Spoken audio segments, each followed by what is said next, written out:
When The Force Awakens and Rogue One appeared, they felt more like vintage Star Wars than anything since Return of the Jedi. But then the executives suddenly decided they wanted as many Star Wars films as possible, made in the shortest possible time. There were years between the films of the original trilogy. This didn't just give them time to film the special effects, it also gave them time to develop the storylines. As a result, most of the new Star Wars films feel underdeveloped, like first drafts.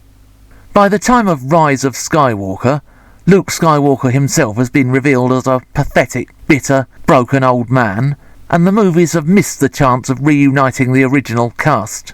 The fact is, the writers of this new trilogy have no actual interest or investment in the original Star Wars heroes. They merely see these films as a way of showcasing their own hero, and demonstrating how wonderful, infallible, and downright amazing she is.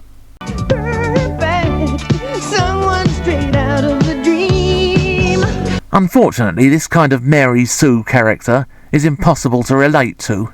Rey has done absolutely nothing to win the respect of viewers.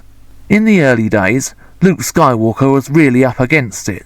He seemed to have failed his Jedi training, he ignored the advice of Yoda, and as a result he was defeated by Darth Vader.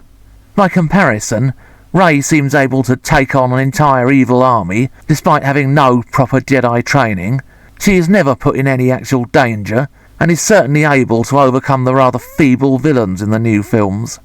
Due to a complete lack of any forward planning, the intended big bad of the new trilogy is killed in the second film, and so Rise of Skywalker sees the return of the Emperor. Stop! The Emperor was killed in Return of the Jedi! It is impossible to escape the jaws of hell! That is true, Volta, she-demon of entertainment hell. But these days, movies, and even supposedly realistic soap operas, have a habit of resurrecting dead characters, and if they do bother with an explanation, it's usually something completely unbelievable. The Emperor now lives on a planet with the remains of the Death Star, which I thought was blown to smithereens, and also has a fleet of Star Destroyers, which seem to have appeared out of nowhere.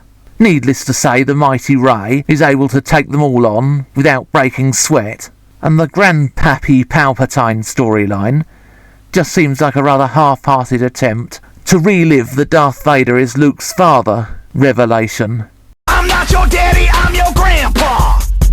I'm not your daddy, I'm your grandpa! At the end of all this, Luke Skywalker's previous efforts have all been a waste of time, Darth Vader's supreme sacrifice was all for nothing, and the Star Wars franchise has gone from being one of the biggest money spinners in Hollywood to an expensive folly.